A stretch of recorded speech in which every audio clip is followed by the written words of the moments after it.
It's amazing that as we cling to our ego thoughts,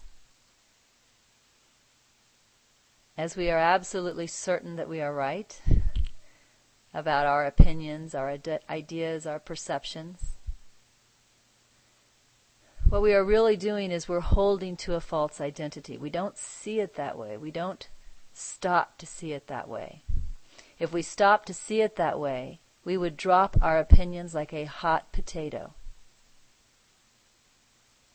because they're keeping us from the light of our truth. But we don't stop and ask, what am I doing by holding this opinion?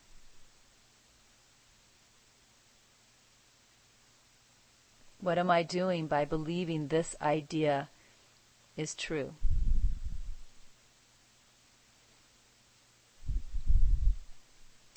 When we first start to look at our thoughts, it seems like the thoughts we look at first are those that cause us pain, or at least that was my case.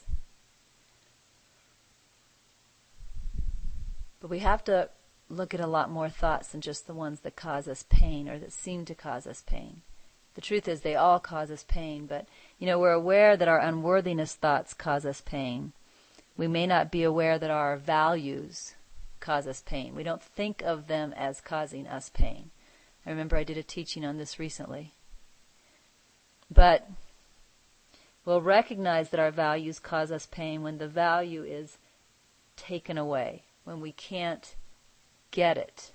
A simple example is coffee.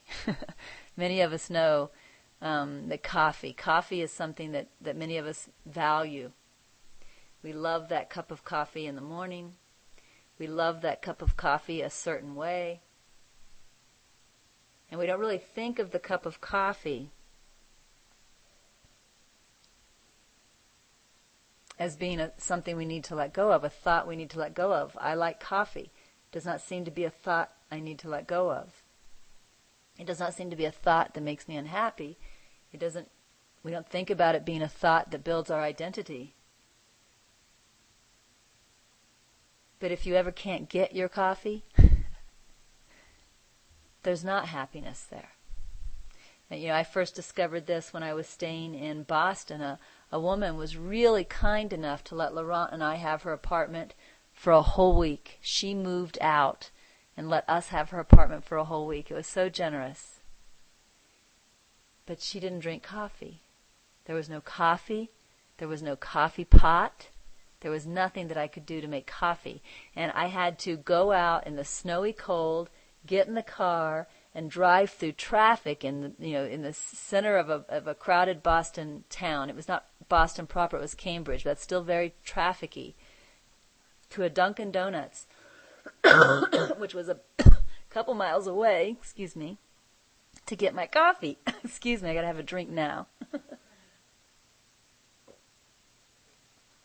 And I remember in the morning, those of you may remember Laurent, and you might know that Laurent likes to talk. Well, in the morning when we would get up, Laurent wanted to talk. And so he would stand there talking and talking and talking. And all I could think is, I want my coffee, shut up. Right? I want my coffee, shut up. I got to get dressed, go get my coffee, shut up. And that's when I noticed that the coffee was a problem. I didn't notice it while I had it. I noticed it when I didn't have it. So even the things that we think make us happy don't.